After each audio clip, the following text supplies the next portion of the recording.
नमस्कार, morning call में आप सभी का स्वागत है। मैं हूं हर्षदा साहब और दिवाली की लंबी वीकेंड के बाद भारतीय बाजारों में आज के दिन फिर रौनक देखने को मिलेगी। आप सभी का स्वागत है कार्यक्रम में। याद रखिएगा, संवत वाला दिन एकदम शुभ साबित हुआ। हाईस पर बाजार कारोबार करने में कामयाब था। 12,828 तक की ऊंचाई पर हम पहुंचे और आज संकेत यही है कि ये जो तेजी का सिलसिला भारतीय बाजारों ने पकड़ा है वो जारी रहेगा। बड़ी खबर आ रही है विदेशी मार्केट से और उसकी रौनक भी विदेशी बाजारों में जो छाई हुई है वो भारत पर भी पहुंचेगी, उसका असर देखने को मिलेगा। दरअसल फाइजर के बाद अब मॉडर्ना ने कह दिया है कि उनकी वैक्सीन 94% प्रभावी है और यही वो बड़ी खबर थी जिसके बाद हमने देखा अमेरिकी बाजारों में अक्रॉस द बोर्ड तेजी देखने को मिली। चाहे वो डाउ हो, S&P हो, नैस्डैक हो, सब में रौनक नजर आई। कच्चे तेल के भाव में तेजी बनती दिखाई दी और आज के लिए SGX निफ्टी का संकेत यही इशारा कर रहा है कि हम 13,000 की तरफ एक बड़ा कदम उठाएंगे। 12,880 के आसपास तक की ओपनिंग देखने को मिल सकती है। तो एग्जैक्टली मॉडर्ना ने क्या कहा, कितनी और तेजी बनेगी और इवेंचुअली वो वैक्सीन कब तक आएगी, ये आज का सबसे बड़ा सवाल है। बड़ा अनलॉक ट्रेड हमने देखा विदेशी बाजारों में, चाहे वो एयरलाइन स्टॉक्स हो, रेस्टोरेंट स्टॉक हो, क्रूज कंपनियां हो, सब में तेजी देखने को मिली। भारत इसे कैसे ट्रेड करेगा उस पर बात करेंगे। नीरज मेरा साथ दे रहे हैं आज सुबह एक बार फिर। प्रकाश गाबा आपको बताएंगे कि टेक्निकली फिर आज के लिए कौन से संकेत इंपॉर्टेंट है और साथ ही साथ किन स्टॉक्स के जरिए आपने ट्रेड लेना है। कई सारे स्टॉक्स की खबरें आई हैं, उस पर भी एक अपडेट लेंगे। लेकिन आज की जो सबसे बड़ी और सबसे ताजा खबर है वो यही है कि एक और कंपनी ने कह दिया है कि उनकी वैक्सीन ट्रायल 94% प्रभावी है। मॉडर्ना का इनफैक्ट CEO ने भी एक बयान दिया, नीरज, वो भी दर्शकों को सुनाएंगे। वो कह रहे हैं गेम चेंजर साबित होगा। करेक्ट। वीडियो में आगे बढ़ने से पहले डिस्क्रिप्शन बॉक्स में जो लिंक दिया गया है वहां पे क्लिक करके इंडिया के नंबर 1 ब्रोकरेज हाउस जीरोडा के साथ जुड़िए, जहां पे आपका ब्रोकरेज 0 लगेगा और अगर लगेगा तो वो भी सिर्फ 20 रुपये इंटरडे ट्रेडिंग के लिए।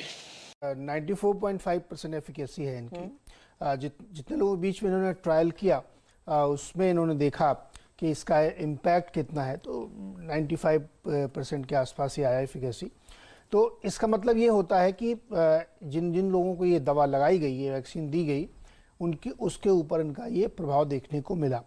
अब इसके बाद का स्टेज ये होता है कि इसको आप कंप्लीट डेटा US FDA को देते हैं इमरजेंसी यूज़ के लिए, अप्रूवल के लिए। तो उसका एक बार वो ट्रायल होगा, उसके बाद ये दी जाए। गेम चेंजर इसलिए कह रहे हैं क्योंकि 90% पे फाइजर थी, 94% पे ये आ गए हैं। तो ये लगने के बाद चांसेस आपके इतने बढ़ जाते हैं कि 95% ये है कि आपको कोरोना नहीं होगा, ये इसका मतलब है। और अगर इसी डेटा को हम अप्रूवल देते हैं तो फाइजर में 90% होगा। लेकिन अभी चूंकि 1-2 हफ्ते बाद ये फाइल करेंगे तो हो सकता है कि वो कंप्लीट कर लें। तो ये एक बहुत पॉजिटिव खबर है और कल इसीलिए बाजारों में आप ज़बरदस्त तेज़ी देख रहे थे। दो ही चीज़ें हैं जो ग्लोबल मार्केट को ड्राइव करी हैं, एक तो ये वैक्सीन की होप है और दूसरा जो स्टिमुलस की बात जो चल रही है, ये दो चीज़ें मार्केट को ड्राइव कर रही हैं। भारत में पीछे नहीं, यहाँ की भी एक कंपनी बायोलॉजिकल ई करके नाम है, जिसने ह्यूमन ट्रायल शुरू कर दिए हैं। कानपुर में उन्होंने बड़ा चंक उन्होंने लिया ह्यूमन ट्रायल के लिए। तो ये एक बहुत पॉजिटिव खबर है भारत के लिए भी और तमाम देशों के लिए। ये एक जिसको कहते हैं कि होप ट्रेड बना है। इस होप ट्रेड को कुछ फैक्ट्स ने भी सपोर्ट किया है। वो एशियन इकोनॉमीज़ हैं जहाँ पे ज़बरदस्त गेन है। जापान की 5% GDP आई है, रिसेशन की हम लोग बात करें तो वो उससे बाहर आ गई है। और चाइना ने जो अपने नंबर्स पेश किए हैं, उनका जो इंडस्ट्रियल आउटपुट है वो 6.9% अक्टूबर में रहा है, जो बहुत ज़बरदस्त उछाल है। और जो उनका रिटेल सेल्स है वो 4.3% रही है।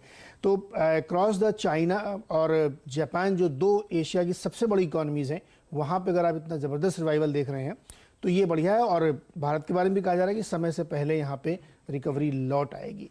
तो ये सारे फैक्ट्स हैं और होप ट्रेड है। तो दुनिया भर के बाजारों में शानदार तेजी। जी हाँ, बड़ा होप ट्रेड हमने देखा। आज ऑटो कंपनियां तो रफ्तार पकड़ ही रही थी।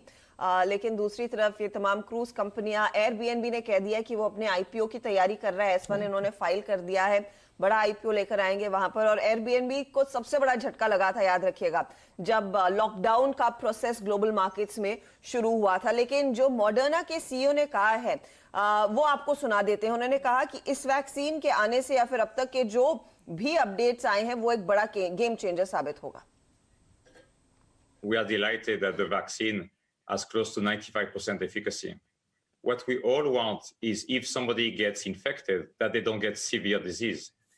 And that's the great news we had yesterday when the independent NIH-led data safety monitoring board shared with us all those data yesterday early in the afternoon. That was the news that we were most excited about, is if this can hold with a bigger number. I want to remind everybody, this is the first interim, 95 case. The full study will be complete at 151. So we have to wait a few more days. It's going to come pretty soon. तो hopefully कुछ और दिनों में एक और positive खबर Moderna की ओर से सुनाई देगी। हर्षा, एक चीज और बहुत अच्छी बात हुई मॉडर्ना के साथ। फाइजर के साथ केस ये था कि उसके लिए -70 डिग्री का स्टोरेज चाहिए, इसमें -20 का चाहिए, और नॉर्मल अगर इसको आप एंड टू एंड स्टोरेज करते हैं तो 2 से 8 डिग्री का चाहिए। यानी जो नॉर्मल रेफ्रिजरेशन आपके घर में होता है उस पे ये स्टोर की जा सकती है, ट्रांसपोर्टेशन के लिए 20। तो वो जो एक बड़ी दिक्कत थी लॉजिस्टिकली, वो भी दूर हो रही है। इस डिटेल के बाद आज देखना है रेफ्रिजरेटर सेल्स बढ़ती है या नहीं। लेकिन अच्छी बात है, देखिए कि जो जो वैक्सीन पर काम किया जा रहा है उसके इस्तेमाल को भी आसान किया जाए, उस पर भी जोर ये फार्मा कंपनियां दे रही हैं। तो यही सबसे बड़ा ट्रेड आज के लिए साबित होगा। चलिए गाबा साहब को जोड़ते हैं। गाबा साहब, गुड मॉर्निंग। देखिए, एक के बाद एक बड़ी खबरें और बढ़िया खबरें आ रही हैं विदेशी बाजारों से। बताइए, आज के लिए फिर ओपनिंग ट्रेड निफ्टी पर आप कहां तक जाता देख रहे हैं? 13,000 के काफी करीब आने के चांसेस तो मुझे लग ही रहे हैं। गुड मॉर्निंग हर्षदा, साल मुबारक हो। 13,000 तो एक नॉर्मल टारगेट था जो हम काफी समय से बात कर रहे थे, लेकिन मैं कहूंगा कि मुझे लगता है 13,000 भी पार कर सकता है आते दिनों में। जो नेक्स्ट लॉजिकल टारगेट है वो है 13,160। मेरे ख्याल से वहां तक जाना चाहिए। जो प्रीवियस टारगेट तो हमारा अचीव हो चुका, हम उसके ऊपर ट्रेड कर रहे हैं, तो अभी नेक्स्ट टारगेट लॉजिकल टारगेट देखना चाहिए। मेरे ख्याल से 1-2 दिन का वक्त देना चाहिए, वहां तक जरूर जाएगा। इतना कह सकते हैं कि जो लोअर लेवल्स 12,650 है, जब तक ये बरकरार है हमारा ट्रेंड इंटैक्ट है, क्योंकि इतना बढ़ने के बाद कभी कभी साइडवेज मूव भी मिलता है। अगर मिल जाता है तो कोई बुरी बात नहीं है, वो वीकनेस नहीं है, वो टाइम कंज्यूम कर रहा है, और टाइम कंज्यूम करना अच्छी बात है, वो एक स्ट्रेंथ का संकेत देता है। तो मेरे ख्याल से अप ट्रेंड ऑन है। अप ट्रेंड ऑन है, तेजी जारी रहेगी। देखिए, निफ्टी का दायरा गाबा साहब कह रहे हैं सपोर्ट 12,600 का रहेगा और 13,107 की तरफ ये बढ़ेगा, लेकिन आगे और भी एक्शन खरीदारी की तरफ जारी रहेगा। गाबा साहब, किन स्टॉक्स के जरिए आप ये ट्रेड लेंगे, बताइएगा। मुझे लगता है कंटेनर कॉर्पोरेशन में एक अच्छी तेजी नजर आनी चाहिए। जो बेस बना हुआ है हाई टाइम फ्रेम बेसिस पर, मुझे बढ़िया लगता है। और आज लास्ट तरीके से मॉर्निंग के दिन बहुत बढ़िया ब्रेकआउट भी मिल गया। इसका है स्टॉप 400 के करीब है। मेरे ख्याल से ऑन द अपसाइड 425, 430, 435 1-2 दिनों में देखने को मिलेगा। तो कंटेनर कॉर्पोरेशन में थोड़ा ध्यान देना चाहिए ऑन द अपसाइड। ओके, तो कॉनकॉर का आज बड़ा ट्रेड, और मुझे याद है मुहूर्त के दिन कॉनकॉर में लोग अच्छी तेजी करते नजर आए थे। कॉनकॉर ही नहीं, गति, स्नोमन लॉजिस्टिक्स जैसे स्टॉक्स में भी खरीदारी थी। और आज उम्मीद गावा साहब को यही है कि कॉनकॉर में वो तेजी की पोजीशंस जारी रहेंगी। चलिए दूसरे जानकारों की ओर से कौन से ट्रेड्स है जिस पर आपकी नजरें होनी चाहिए? तो आईडीबीआई कैपिटल कह रहा है कि आप एक्साइड पर ध्यान दें। तेजी का कॉल है, 175 का टारगेट रहेगा, 165 रुपए 90 पैसे तक का स्टॉप लॉस जरूर लगाइएगा। मोतीलाल ओसवाल कह रहा है कि आयशर मोटर्स में एक बड़ा मौका तेजी करने का, टारगेट 2640 का रखिएगा और 2450 का आप स्टॉप लॉस रखेंगे। दूसरी तरफ आईडीबीआई कैपिटल ने दरअसल एसबीआई लाइफ पर भी एक ट्रेड दिया है। तेजी की पोजीशन 876 के टारगेट के लिए तेजी करें, स्टॉप लॉस आप 824 पर रखेंगे। तो ये है आज के ट्रेड्स जिस पर ध्यान दिया जाए। लेकिन कई सारी खबरें हैं जो ओवर द वीकेंड आई हैं जिस पर आज बाजार भी गौर फरमाएगा। और साथ ही साथ याद रखिएगा मुहूर्त के दिन जो खबरें थी उस पर भी आज रिएक्शन देखने को मिलेगा, स्पेशली ओएनजीसी, आपके टाटा स्टील के नतीजे। लेकिन आज के लिए जो नई खबरें हैं जो रेडार पर रखनी है, नीरज, वो क्या रहेंगी? देखिए, तो रिलायंस पे नज़र रखिएगा। एक बहुत अच्छी डील उन्होंने अर्बन लैडर के साथ की है और 96% स्टेक केवल 182 करोड़ में खरीदी है। 6 महीने पहले आपको याद होगा कितना इसका हजारों करोड़ के वैल्यूएशन, 1200 करोड़ का कम से कम वैल्यूएशन एग्जैक्टली। तो मतलब इसको कहते हैं ना, बिल्कुल आपको एक बहुत ही डिस्ट्रेस सेल मिली है इसमें। तो रिलायंस रिटेल के लिए एक बहुत पॉजिटिव खबर। तो रिलायंस चूंकि उसी कंपनी है तो रिलायंस पे आपको नज़र रखना चाहिए। बीपीसीएल पर नज़र रखिए। इनके जो डाइवेस्टमेंट की कल ईओआई की लास्ट डेट थी, और जो ट्वीट आए हैं फाइनेंस मिनिस्टर और डीपम सेक्रेटरी की ओर से, उसमें उनको कहा है कि मल्टीपल इंटरेस्ट देखने को मिले हैं बीपीसीएल में खरीदारी करने के लिए। तो अब सेकंड फेज में आप जाएंगे, अब वैल्यूएशन और ये सब पे बातचीत होगी। इंटरेस्टिंग है कि नाम कोई उन्होंने डिस्क्लोज नहीं किए, तो बहुत जो पॉपुलर नेम्स हैं उनके बारे में तरह तरह की खबरें हैं कि उसमें किसने पार्टिसिपेट किया होगा, अरामको ने किया कि नहीं किया, टोटल ने किया कि नहीं किया, बीपी ने किया कि नहीं किया, एडनॉक के भी। तो ये सारे नाम हवा में है, लेकिन चूंकि सरकार ने डिस्क्लोज नहीं किया है तो इसलिए कि नहीं, किसी का भी ये गेस हो सकता है कौन इसमें है। तो बीपीसीएल में रखिएगा। ओएमसीज भी इसी के संदर्भ में, क्योंकि क्रूड में 3% की उछाल फिर से आई है ये वैक्सीन की खबर की वजह से, तो लगातार इसमें बढ़ा। और ओपेक ने यह भी कहा है, ओपेक प्लस ने रादर, कि जनवरी ऑनवर्ड्स वो अपने प्रोडक्शन कट को बरकरार रखने पे विचार कर रहे हैं, यानी प्राइस को जैकअप करेंगे।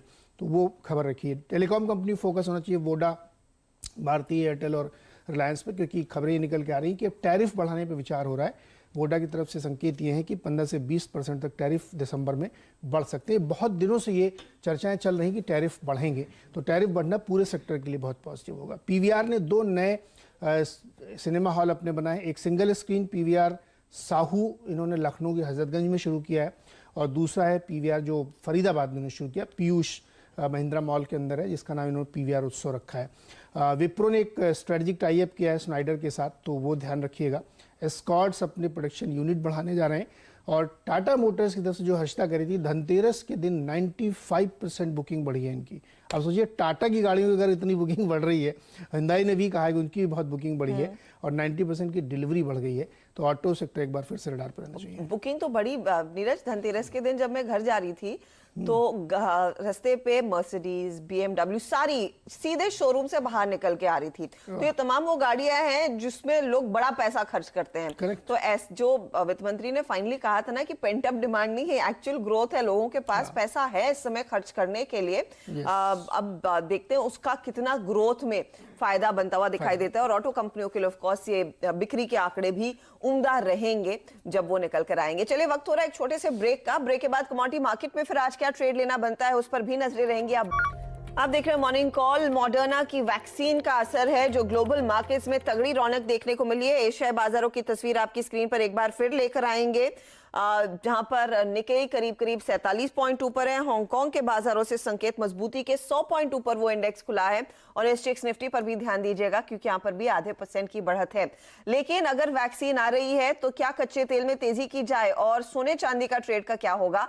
क्वार्जी ग्रुप के रवि देवरा हमारे साथ जुड़ गए। Ravi, good morning. बताइए आज क्या ट्रेड्स आप एग्जीक्यूट करेंगे कमोडिटी मार्केट में? Good morning Harshada ji. Definitely मेरी जो थीम है वो मॉडर्ना वैक्सीन को लेके ही है। मुझे लग रहा है कि वैक्सीन की वजह से जो base metals and energy prices में यहाँ से थोड़ा उछाल देखने को मिल सकता है। कॉपर में बाय करके चलना है, 553 का टारगेट है, 541 का स्टॉप लॉस है। और क्रूड ऑयल में भी मेरी बाय के चला है, 3120 का टारगेट है और 3012 का एक स्टॉप लॉस पे लगा लेना है। सामने जो ये मॉडर्ना के वैक्सीन रिलेटेड न्यूज है, इससे डॉलर इंडेक्स में थोड़ा डेप्रिशिएशन देखने को मिल सकता है, जिसका डायरेक्ट फायदा जो इमर्जिंग मार्केट की करेंसी उसको मिला है। तो मुझे लग रहा है कि इसका इम्पैक्ट इंडियन करेंसी में भी पॉजिटिव साइड आना चाहिए। यूएसडी आईएनआर सेल करके चले, 74.40 का टारगेट है एंड 74.90 का स्टॉप लॉस है। गोल्ड एंड सिल्वर में स्लाइटली आज मुनाफा वसूली का ट्रेड रह सकता है। हालांकि base metal and energy complex में अच्छी रिकवरी की होप रखनी चाहिए। तो चलिए, बेस मेटल्स में तेजी देखने को मिलेगी। और आमतौर पर यह नजर आता है कि जब भी ग्लोबल मार्केट्स में रौनक होती है तो वो ग्लोबल ट्रेड के मद्देनजर मेटल्स में चमक बनती है। तो कॉपर में खरीदारी की सलाह।